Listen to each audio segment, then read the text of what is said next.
Hey everybody, it's Beth. Welcome to Infinite Garden. This is a thank you video to my over 2,000 subscribers. I invited folks to ask me anything, and I've been collecting questions for the last week and a half or so. You guys really sent in some great ones. So I'm just here in my guest room. I've got my little dog right here next to me. She doesn't always like it when I film these videos, so we'll see if she sticks around. Talking about you. This is Chewy, or Choo Choo, the angel in my life. I just love this little girl. I do need to comb her hair and straighten out her little Christmas bow, but at the moment I think she just wants a nap and maybe wants to get away from me while I do this. Is there too much noise, Choo Choo?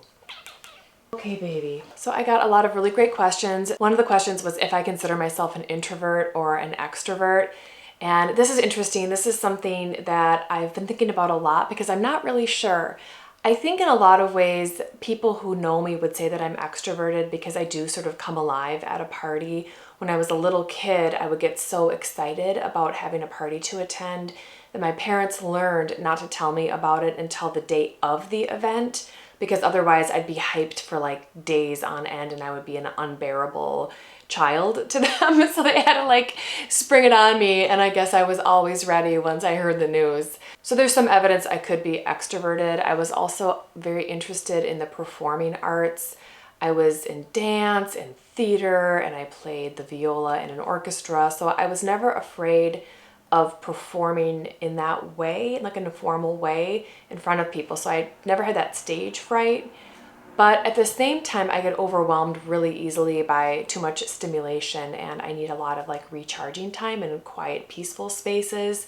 I find generally that when I'm like tired and burned out, that I recharge best by doing something kind of quiet, usually by myself, where I can just sort of like roam the interiors of my mind and sort of just be in my own energy. That's usually how I recharge. So I think in some ways that would make me an introvert. I did figure out about myself during the last few years, all the disruptions that we've been going through. I did find that I thrive when I have a little bit of a lighter event calendar. I can really overbook myself with places to be and things to do, and I've learned that it's good for me to have a little bit less on the calendar on a weekly basis, and that's something I'm trying to take with me as things start to get busy again.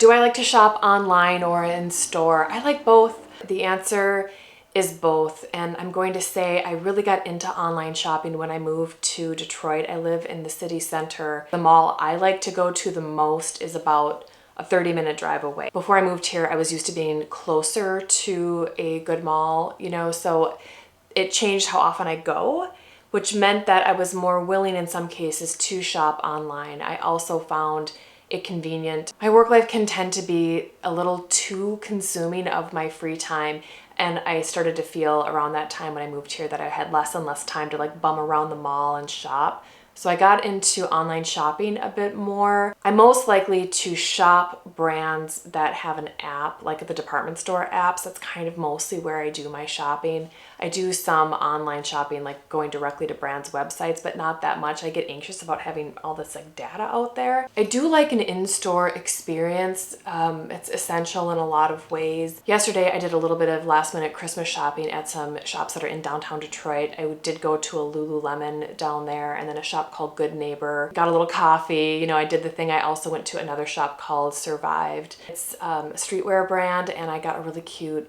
kind of light lavender little quilted bomber jacket for myself. I have a hard time when I'm out Christmas shopping. I almost always buy at least one thing for myself because I don't get myself into shops that much, so I don't even give myself a hard time about it. I really do like to run around and shop in stores, but I also I'm aware of the fact that that's becoming more and more of a luxury, and I wonder about the future of all of it. I think I mentioned in a previous video that I used to be a manager of a mall. So another question that I got was, what do you do for a living? Like, what is your job?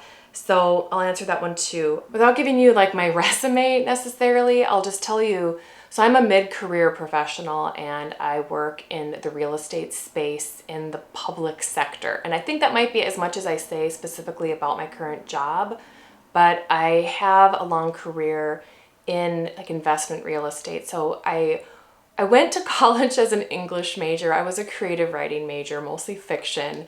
And then immediately after college, I got a master's degree and a teaching license in the same program. and I was a high school English teacher for the first few years of my career, and it was a wonderful experience. I only made it a few years and decided that teaching might not be the right life path for me. I moved to California and I started working on a temporary basis at a real estate investment firm in California. They're managing office buildings. I had zero experience in business or in any of these things, but I had these other skills in part because I'd been a teacher, and so they were able to sort of like train me up. I was in an admin capacity and then eventually moved into management. So for a lot of my career, I was managing office buildings. The act of managing an office building is, there's a lot more to it than you'd think. You might just think, oh, there's a building and that's it. We go there and that's all there is to it. But there's actually so many humans who work every single day to keep a building like that running, between security staff, cleaning staff, engineering staff. I worked for a lot of years as a property manager overseeing the teams of people doing that work. It could include parking operations and also office leasing and then like retail space leasing. So it was also my responsibility to make sure our space was leased up. So I was doing lease negotiations and tenant attraction, all of that work. So I have kind of an interesting perspective on retail that even led me to eventually be asked to, be the manager of a shopping center that my company bought that was in our community. So for a while, I did that for a couple of years where I was a general manager of a shopping center. After that, I moved into more like senior management where I was overseeing people who did that work. So I did that for a number of years and then eventually got recruited into the public sphere to do real estate related work at a large scale for a unit of government. So that is what I do currently, and it is an extremely demanding job. Some of the other questions I got were related to like how much time do I put into YouTube, some of those questions related to my channel. And it's funny, I don't have a lot of time. I cannot work on my channel at all from Monday to Friday. My days are very long, they're draining. By the time my days are over, I need to take care of myself. I need to, get a little exercise, even if it's just walking my dog. I need to have a good meal. I need to wind down. So moving from my current job into like YouTube activity in the evening, it just doesn't work for me. I can't do it. So the only real time that I spend on my channel in terms of like creating videos is Saturdays. And this is not the best method, but it's really just the only thing I can do. I really can only film one video at a time. I've tried to do the thing where you film a bunch in a day and try to edit them, and I've tried that. The only time when that really works for me is if I'm going to head on vacation. I'm really only able to think about one video per week, so I'll film it on usually Saturday morning and I spend my Saturday editing the videos. If we have plans, then I'll stop what I'm doing and we'll go do our plans, and then sometimes my videos come out a little later on Sunday. I would say most of the videos I would spend a day on. I spend Saturday on them. My hope every week is to have my video uploaded before I go to bed on Saturday, so on Sunday morning when I wake up it's just gonna appear in the morning. But there are some Sunday mornings when I do have to do a little bit more editing.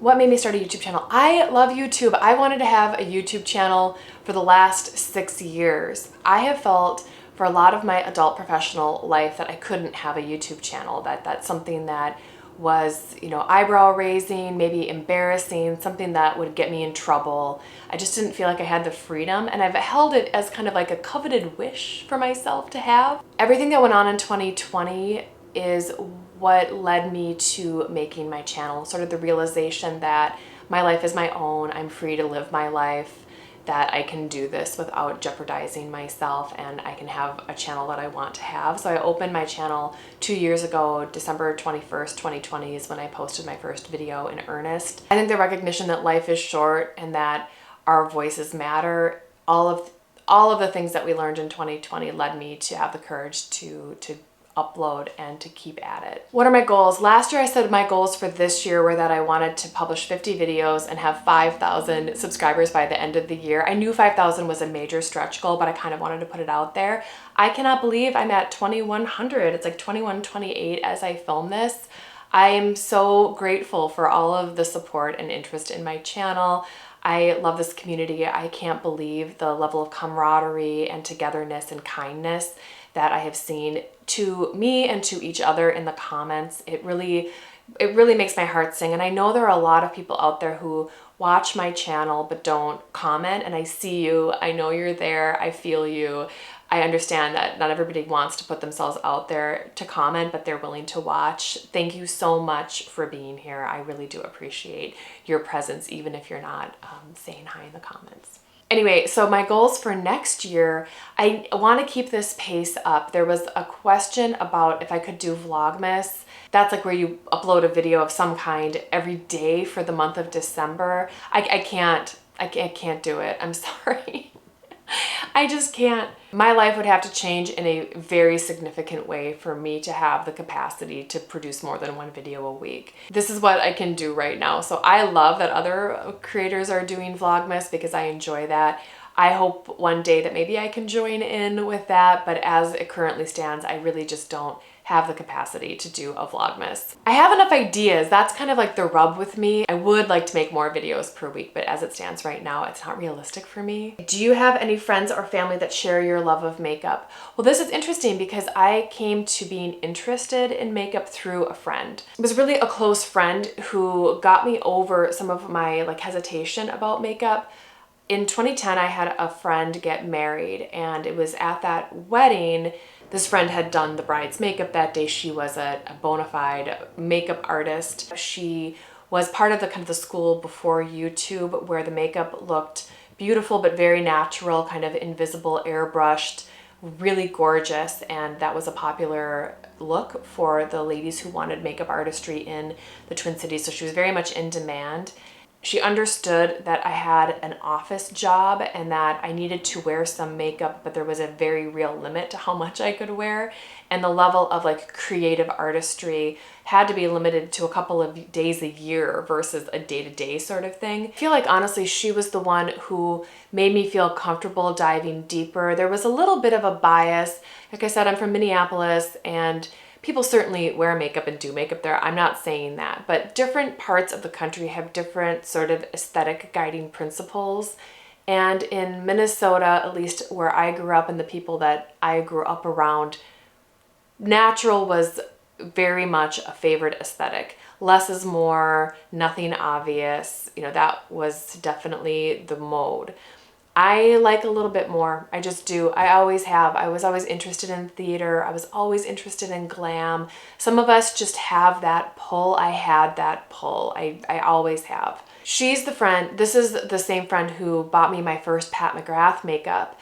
And this was the first Pat McGrath makeup. When Pat McGrath first launched her brand, before a mothership had been released, she was selling her makeup in what looked like lab samples. So the packaging was all black with just minimal printing on it. And she had lipsticks in these long, skinny cases, pots of pigment, pots of glitter. I think I've talked about this on my channel before. I remember traveling with one of her pots of loose glitter and having it get everywhere. And it was so fine that I pretty much never got it out. I have one of those Bluetooth little Bose speakers with the metal mesh over the speaker. Inside that, it's full of Pat McGrath glitter. Anyway, she bought me those Pat McGrath pieces of makeup the moment Pat McGrath had makeup to launch. She was on the Pat McGrath train, not because of brand building, but because she was aware of the person and the artist and her impact on fashion. This friend loved Pat McGrath, and I developed my interest in Pat McGrath directly from her. I think I completely lost track of the question about my goals for 2023. My goals are to keep up the pace. I'd like to make about 50 videos next year, maybe more if I can, and I'd love to see my audience grow. I'm going to put the 5,000 subscriber mark out there again for the year 2023. I hope to make it. More would be great, but I'm just so grateful that you're here and that you find value in my channel and you're willing to spend your time and attention with me on my channel. It means so much to me. I love YouTube, and I have a lot of creators that I feel that way about, that I subscribe to, that I look forward to their videos. I know what that feels like, and I'm just so grateful that so many of you have decided that my channel is worthy of your time. Thank you. I'm so glad you're here. Have you ever burnt your hair? Question is, have you ever burnt your hair or gotten close? If yes, what products, tools may have played a part? I may have one, and I don't know if I'm possibly maligning this product by saying this, but I do like to blow out my hair at home with a blower brush. The Revlon product that's black and pink, I think that one gets really hot and maybe too hot. I didn't really notice it burning my silver hair because I stopped using it once my silver hair really started coming in. I used it a lot on my platinum hair that I was like bleaching and dyeing, and I think that I just fried my hair. It was already so damaged and brittle from the chemicals. I think the Revlon brush tool was way too hot for hair in that condition. Once I realized that, I switched. I went to the Dry Bar, the yellow blower brush. I ended up picking that one up because I watched some reviews and read some reviews that said that it doesn't get quite as hot. It's a little safer for the hair, so that's why I bought it. It's pretty good. I'm not sure it's the best product. I'm going to use it until it dies though. My hairstylist recommended the Shark tool that like competes with the Dyson Airwrap.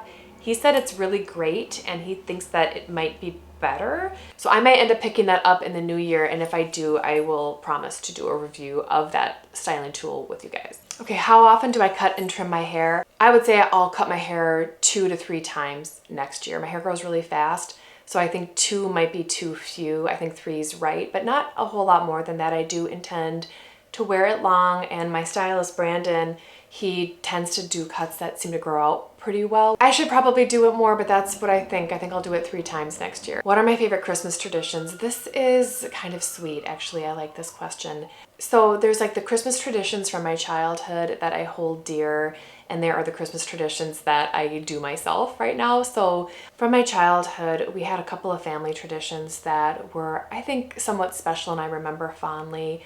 We usually went to our church services in the evening of Christmas Eve. So before that, we would have dinner, and dinner was usually a sit-down dinner with china. Even when we were little, it was still a formal occasion. We had a small enough family where, you know, we would get the cousins, those of us that were in town would gather, and we would have a good meal, and then we would open some presents, just some little ones to each other. And then we would usually then, you know, head off to church in the night. If we were at our house, another tradition would come in where my dad would read Dylan Thomas's A Child's Christmas in Wales. He would read the whole thing. One year we had an LP of Dylan Thomas reading his own work, and we played that, but I didn't like it as much. I liked it when my dad read that particular, you know, poem, novella, story, like magical piece of writing. I would pretend not to like it, you know, we'd groan and be like, no, not again. But I loved it. I loved that. You know, you also have holiday foods that are special for the Christmas time. Specifically, my mother would make kroomkaka, which is a very thin, lacy, little buttery cookie that you make with a very ornate iron. It's a Scandinavian cookie, and you roll it up. So it kind of looks like a cannoli, but it's very, very thin and lacy, and we generally didn't fill them with anything. We would season them with either lemon or cardamom, and they were delicious with coffee. Last year I made dozens and dozens of these. I haven't made any this year. This year's just been like everything's been too much this year, but I might be making some in the week ahead, which would be great. I really hope that happens for me. So Christmas cookies, that's like a very important one. We also would always have pickled herring, and I remember when I was a kid, you know, hating pickled herring, and then at some point as part of adulthood, you like cross over, and then suddenly pickled herring becomes something that like you have to have on your holiday table. I don't really recommend it. If you're not already a pickled herring eater, I think it's okay to like live the rest of your life without that. But in my family, it was sort of like an ever-present holiday item. I honestly can't believe I just said that pickled herring was one of my favorite Christmas traditions. I don't think that's okay, but it's true. Now as an adult, I like to put up my tree. I didn't do it this year. There's way too much going on. I do an artificial pink tree with pink lights. I've had it for over 10 years and it's starting to disintegrate, so I may have to replace it. But I do have a pink Christmas tree with a ton of gorgeous like glass blown ornaments that play off of the pink theme. I put a feather owl on top of it. It's very fun. It's kind of retro. It's a little body. I've got some like maybe questionable ornaments on the tree. So I love having that up. It's always one that we do if we know we're going to be entertaining a lot because it brings the party. So we usually put up the pink tree, but we always also do a natural live tree that we decorate in a more traditional manner, and that's where our presents go. That's sort of like our like main Christmas area, and the pink tree is like for decorative fun.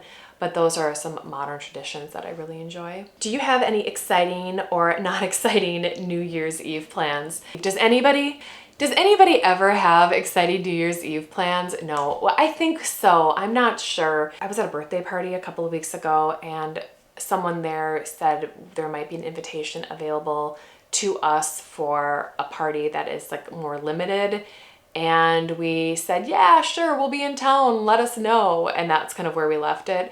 So if those tickets materialize, then I will have exciting plans. If they do not, I will probably have low-key plans. I have a good friend who's in town. I might just as easily find myself sitting by a fire at a friend's house on New Year's Eve, which is really good for me too. So we'll see. We'll see what happens. Okay, do you have any hobbies? I do. I actually am one of those people with maybe too many hobbies. The YouTube channel could be considered a hobby for sure. It's something that I work on regularly that I enjoy very much. So I guess you could say that. Other hobbies that I enjoy very much. I love art. I love seeing art. Actually, in a few hours, we are going to go to a Van Gogh exhibit at the Detroit Institute of Art. I'll take some video. I see other people posting pictures, so maybe it's allowed. If so, I will take some and I'll drop them in when I'm editing this video. I'm excited for that. So I love to go and see art very much. My mother is a retired art teacher. Growing up with someone who loves art as she does is life-changing, honestly. I also love to paint watercolor. There's a little pair of violets in a little frame behind me. I did paint that in recent years. I think that one's actually kind of cute. I was happy with how that turned out. My husband and I go a lot to the Detroit Symphony Orchestra. That's something that we enjoy very much. It's one of my favorite things to do is to go hear live orchestral music. It always cures what ails me. I just love it. I also like to see all kinds of music. When I was younger, I was really into rock and roll, like very much so in like the 90s in Minneapolis. Like that was 100% my scene. I continue to really love live music and music in general, so that's a huge part of my life. I think I'm going to leave it right there. I did imagine that I was going to spend some time in this video talking about why I think you should start a YouTube channel as well. But now I think I want to make that its own video. I think it deserves its own space because this was a little rambly and I don't want to just cram that in the end of this. I want to take one more moment just to say thank you so much for supporting my channel. Big thanks if you submitted a question. I really appreciate those of you who did that. Thank you so much. Thank you for being so gracious and amazing in the comments and just generally. I love this channel and I love all of the energy everybody's bringing into it. I just can't thank you enough for spending time with me. Anyway, I hope you're all doing well out there and I hope you have a peaceful, joyful holiday season ahead. Thank you so much for watching. Talk soon.